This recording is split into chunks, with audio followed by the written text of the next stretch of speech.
You want all of the laws of the universe to be uprooted because you're stubbornly hung up in the lackful vibration? Do you get it? That even the reason that you feel negative emotion is because you are divergent from who you are?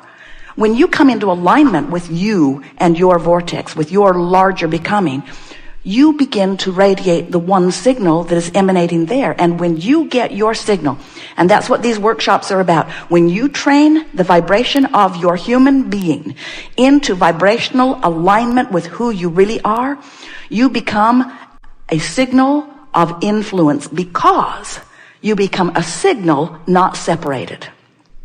Negative emotion is a separated signal. It's law of attraction responding to both parts of you and tearing you apart. That's what negative emotion is. That's what sickness is. That's what goes wrong. It's the only thing that goes wrong with anyone you ever know and with you.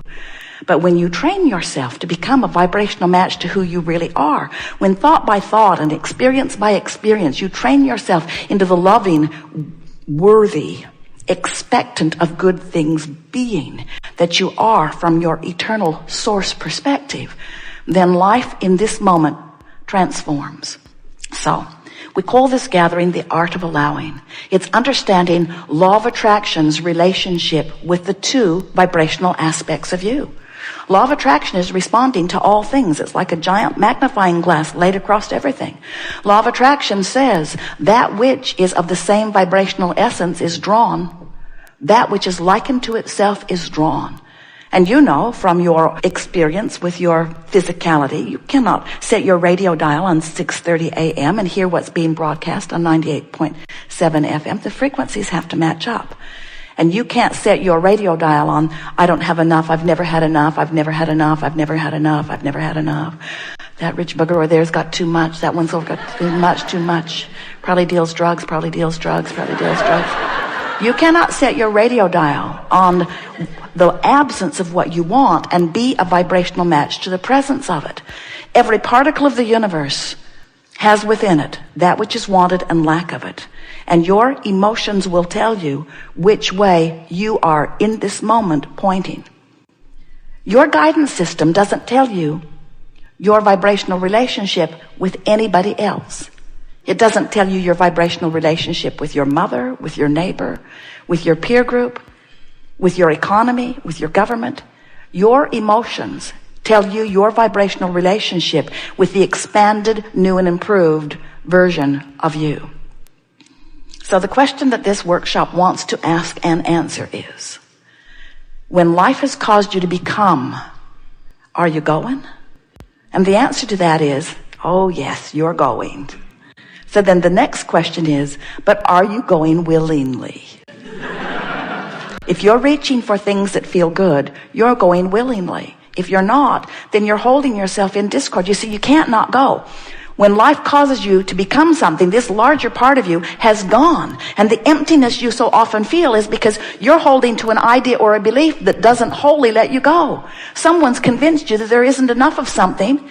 And even though you want there to be and you've asked for it, and the source within you is living it vibrationally and queuing it up so that you can have all of the physical trappings and ramifications and freedom of what you're asking for, as you keep looking for the evidence of the absence of it, you hold yourself in discord to your own dreams and goals and wants and desires and preferences, and that's what negative emotion is. Some say, well, isn't negative emotion a sign from God that this thing that I want is bad for me? In other words, I felt pretty good before I knew I wanted that. And now I know I want it, I'm miserable. So isn't that God telling me I shouldn't want it? And we say, no, that's your visceral evidence that you've expanded and you're not going. That's your evidence that you've become something and you're not letting yourself go. And that's why all emotions that you describe as negative emotions feel like emptiness. They're not really empty, but it certainly is you pinching yourself off from the expanded version that life has caused you to become. So, the art of allowing is figuring out how to manage your gap. The art of allowing is recognizing who you are, recognizing who you've become, putting your ear to the ground and feeling what you're feeling so that in every moment you can feel whether the thought that you're thinking in this moment is moving you toward or away from who you really are. Toward or away from. Those are the only two choices you have. You can feel a little better or a little worse. You can poison the well and make yourself and others feel worse, or you can clarify the water. In other words, you can reach for thoughts that feel good. You can exaggerate the well-being. You can emphasize patterns of hopefulness, or you can do the opposite. And you can tell in every moment what you're doing by the way you feel. Some would say, some have said, many say it, they often say it. It's a sort of rampage. But it's true. It's true. You want me to defy truth? And we say, yeah. There are a lot of things that are true that you don't want to live. Cancer is true. AIDS is true. Terrorism, murder, mayhem, true, true, true. And when you give your attention to these things that are true, you hold yourself in vibrational discord with who you are. And you feel fear or anger or powerless because you've fixated on something. So what's the harm of looking at something?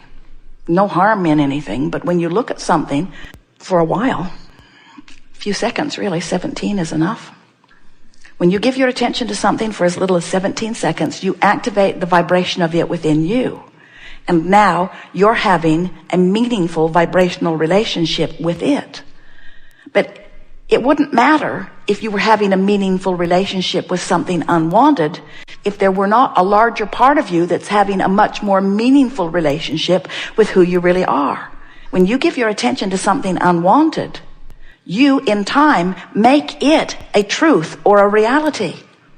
When you look around your planet and you see unwanted things and you state the facts or evidence of these unwanted things, we have to say to you, at one time, it was just an idea that was then thought upon by so many that it became the reality that you are now using as your excuse to make it your reality. There is nothing that exists that is this reality that you are assigned to. You are the creator of your reality. You are the molder and modifier and becomer of new experiences. Esther will say to us, well, Abraham, that's true, and you've got to give me that. And we'll say, well, we are not denying that it is a true thing, that it exists, that there is fact and evidence that supports the reality of it. We're just asking you why you are activated in your vibration when you know it's something you do not want. When you see something wanted and you say yes to it, you include this wanted thing in your vibration. It's like saying, come to me, this thing I like. But when you see something you don't want and you shout no at it, it's like saying, come to me, this thing I do not want, because there is no exclusion in this attraction-based universe. It's all about inclusion. And your attention to it eventually will cause a habit of vibration that is significant enough. First, it's just a thought you're thinking. Then it's a thought that you are often thinking. Pretty soon, it's a chronic thought. That's all a belief is, a thought you keep thinking. And when you keep thinking thoughts that are in contradiction to who you really are, you use that as your excuse to pull yourself apart. Here's the last thing we're going to say to you about that, and then we'll open it to anything you want to talk about. It's such an interesting thing. So let's say that there's something in your life that's giving you some grief. Could be a person, a concept, an entity like a government. It could be a concept such as economics. Something that you're focused upon is causing you great consternation. So as you look at this unwanted thing, it becomes the basis of many rockets of desire. It becomes the basis of your expansion, because you can't look at what you don't want without asking for more. And you can't ask for more. That contrast which causes you to ask is step one. Source becoming it is step two. You can't stop that from happening. So now, here it is. It has become vibrationally. And all you've got to do is turn toward what you're asking for and find a way to become a vibrational match to it. But how common something else occurs. Instead, you look at the unwanted thing, the thing that caused you to become and expand to begin with, and you use it as your excuse not to expand. And that's why you're extra mad at that. Because it is all vibrationally tied together. When someone that you want to love makes you feel something other than love, You send so many rockets of desire of wanting to love, wanting to love, wanting to love, wanting to love, and when they remain unlovable, and you use what they're giving you as your excuse to feel the absence of the love that they caused you to want, can you feel how annoying they are? That's why we say to you, often, those irritating, obnoxious, hard to live with creatures are your soulmates. You said, from your non-physical perspective, let's go into the physical and harass each other into expansion.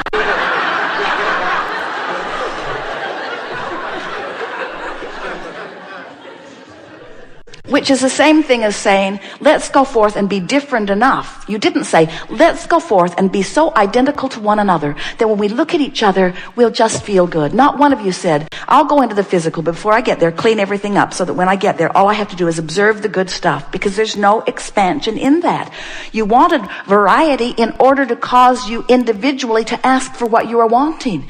And where it goes wrong for humans is that after you receive the gift of expansion from your contrasting experiences, then you think you need them to behave exactly as you need them to behave so that you can feel better.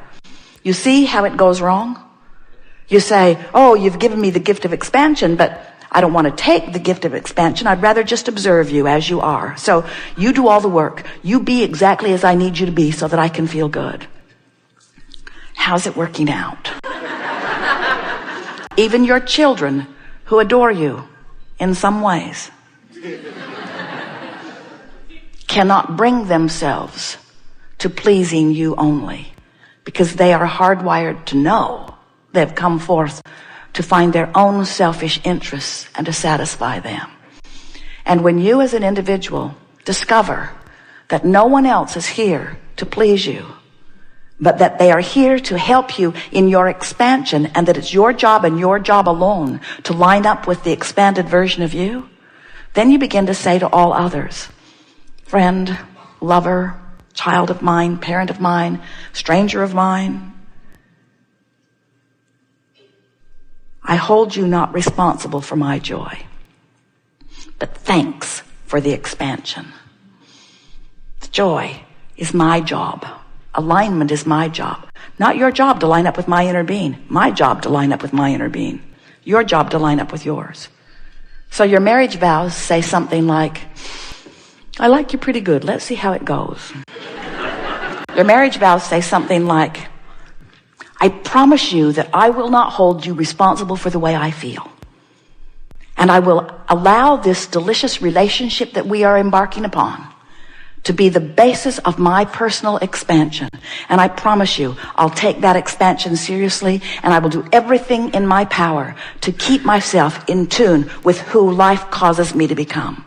And I realize that you're going to be a big catalyst in my becoming, but I am never going to ask you to modify your behavior in one way, not even one little way. The expansion that you help me to accomplish and my alignment with it is completely my responsibility. I take it seriously. And so I give you these words in these marriage vows or friendship vows or business partner vows. My vow to you, to each and every one of you, is I will be happy. I will be happy. My happiness is my job, not your job. My happiness is my job, my job, my job, my job. Oh, feel the freedom that will come to you when you say that and mean that. It's my job to be happy. The only place you will ever find the freedom that you must find to be joyful is understanding that you've created a vortex of vibrational expansion, and that when you move in the direction of it, you feel wonderful, and when you don't, period. And what everybody else is doing is their vibrational relationship with who they have become. And when you get that clear, then you can be a people upon this planet in all of your magnificent differences, living joyous, expansive lives, no longer using the behavior of each other as your excuse to pinch yourself off from who you have become. It's a time of awakening, and that's what it is all about.